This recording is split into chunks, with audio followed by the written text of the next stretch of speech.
విజయవంతం చేయాలి. బీవీహెచ్ రాష్ట్ర కార్యవర్గ సమావేశాలను విజయవంతం చేయాలి. బీవీహెచ్పీఎస్ రాష్ట్ర కార్యవర్గ సమావేశాలను విజయవంతం చేయాలి. బీవీహెచ్పీఎస్ రాష్ట్ర కార్యవర్గ సమావేశాలను విజయవంతం చేయాలి. ఈరోజు భారత వికలాంగుల హక్కుల పరిరక్షణ సమితి ఆధ్వర్యంలో ఏదైతే ఈ నెల 21, 22, 23 తేదీల్లో వరంగల్ జిల్లా వర్ధనపేట కేంద్రంగా తలపెట్టినటువంటి రాష్ట్ర కార్యవర్గ సమావేశాలను విజయవంతం చేసేటటువంటి అంశం మీద ఈరోజు భారత వికలాంగుల హక్కుల పరిరక్షణ సమితి ముఖ్య కార్యకర్తల సమావేశాలు ఏర్పాటు చేసుకోవడం జరిగింది.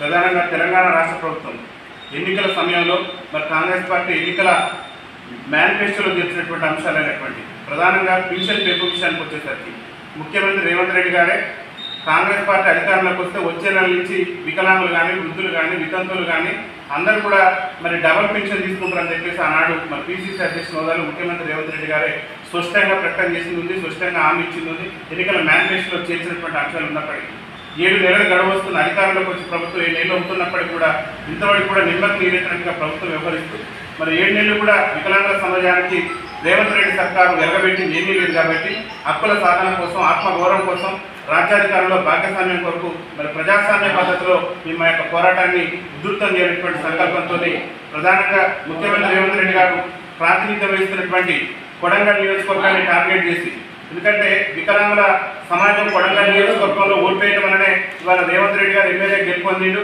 ఒక రేవంత్ రెడ్డి గారు కాదు, తెలంగాణలో ఉన్నటువంటి 119 మంది ఎమ్మెల్యేలు కూడా వికలాంగుల ఓట్లతోని ఎమ్మెల్యేలు కాకుండా ఉన్నటువంటి ఎమ్మెల్యే ఎవరు లేరు. మా వికలాంగుల సమాజం కేవలం రాజకీయ పార్టీలు ఓట్ బ్యాంక్ రాజకీయాలకి వాడుకుంటూ మరి వికలాంగుల సమస్యల మీద చట్టసభలలో చర్చించట్లేదు. కాబట్టి మా యొక్క బాధను, మా యొక్క వేదనను, మేము పడుతున్నటువంటి కష్టాలు ప్రభుత్వాలకు తెలియాలి, పార్టీలకు తెలియటువంటి సంకల్పంతో మరి నెల 21, 22, 23 తేదీలో వరంగల్ జిల్లా కేంద్రంగా రాష్ట్ర కార్యవర్గ సమావేశాలు నిర్వహించుకుంటున్నాం.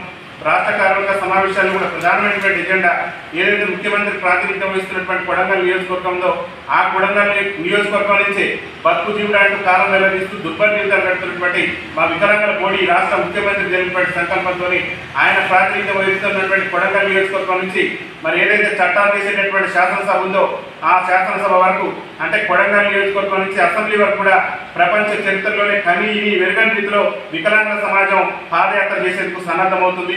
ఆ పాదయాత్రను దిగ్విజయం ఏ విధంగా చేయాలి, ఆ యొక్క పాదయాత్ర యొక్క కార్యాచరణ ఏంటనేటటువంటి రేపు జరిగేటటువంటి రాష్ట్ర కార్యవర్గ సమావేశాల్లో కూడా మేము సుదీర్ఘంగా చర్చించి మా ప్రధానమైనటువంటి డిమాండ్ కూడా ప్రభుత్వానికి పెద్ద తలనొప్పి కూడా కాదు, స్థానిక సంస్థల ఎన్నికల్లో వికలాంగులకు రాజకీయ రిజర్వేషన్ కల్పించేందుకు కాంగ్రెస్ పార్టీ కట్టుబడి ఉందని పార్లమెంట్ ఎన్నికల ముందు ఎవరైతే ఈనాడు ముఖ్యమంత్రి ఉన్నారో రేవంత్ రెడ్డి గారు స్వయంగా చెప్పినటువంటి విషయం సమాజానికి కూడా తెలుసు. కానీ అధికారంలోకి వచ్చింది ఇప్పుడు రాష్ట్రంలో అధికారంలోకి వచ్చి 7 నెలలు గడుస్తుంది. పార్లమెంట్ ఎన్నికలు కూడా వికలాంగుల సమాజం మద్దతు కోరి 8 పార్లమెంట్ స్థానాల్లో విజయం సాధించారు. కానీ వికలాంగుల సమాజానికి స్థానిక సంస్థల్లో రిజర్వేషన్ కల్పించే అంశం మీద అసెంబ్లీని ప్రత్యేక సమావేశం పరచడం కానీ రిజర్వేషన్ కల్పించేందుకు ఒక కార్యాచరణ కూడా ప్రభుత్వం తీసుకోకపోవడం పట్ల మేము విచారం వ్యక్తం చేస్తూ ఖచ్చితంగా రాబోయే పంచాయతీ ఎన్నికలనే కాదు, పంచాయతీ నుంచి మొదలు పెడితే పార్లమెంట్ వరకు కూడా మాకు రాజ్యాధికారంలో భాగస్వామ్యం కల్పించాలని చెప్పేసి శాంతియుత మార్గంలో ప్రజాస్వామ్య పద్ధతిలో మేము పోరాటాలు చేస్తుంటే మా యొక్క పోరాటాలను పోలీసు నిర్బంధాలతోని, అక్రమ అరెస్టులతోని, అక్రమ నిర్బంధాలతోని ప్రభుత్వం అణచివేయాలని చూస్తుంది. ప్రభుత్వం ఎన్ని కుట్రలు చేసినా, కుతంత్రాలు చేసినా భయపడే ప్రసక్తే లేదు. శాంతియుత మార్గంలోనూ మరి కొడంగల్ నియోజకవర్గం నుంచి అసెంబ్లీ వరకు ఎన్ని ఆటంకాలు సృష్టించినా, ఎన్ని ఇబ్బందులు సృష్టించినా ప్రపంచ చరిత్రలోనే కనీవిని ఏర్పడే రీతిలో మరి మా యొక్క పాదయాత్ర కూడా ఉండబోతుందని చెప్పేసి ఈ సందర్భంగా తెలియజేస్తూ, ముఖ్యమంత్రి గారికి వికలాంగుల సమాజం మీద చిత్తశుద్ధి ఉంటే, నిజంగా ముఖ్యమంత్రి గారు వికలాంగుల సమాజం గురించి ఆలోచన చేసే వ్యక్తి అయితే ఆయనకు ఒకటే మేము చెప్పేది కూడా, డిమాండ్ చేసేది కూడా మా పట్ల చిత్తశుద్ధి ఉంటే ఏదైతే మీరు ఎన్నికల మేనిఫెస్టోలో చెప్పిన ప్రకారం వికలాంగుల పెన్షన్ని మన 4016 నుంచి తక్షణమే 6016 రూపాయలు పెంచాలి. అదేవిధంగా మీరు చెప్పినటువంటి ప్రాతిపదికనే తెలంగాణ రాష్ట్రంలో బతుకు జీవుడా అంటూ బడిమిట్లు కూడా ఎక్కలేనటువంటి మా వికలాంగుల సోదరులు మరి MFSN ఛానల్కు లైక్ చేయండి, షేర్ చేయండి, సబ్స్క్రైబ్ చేయండి.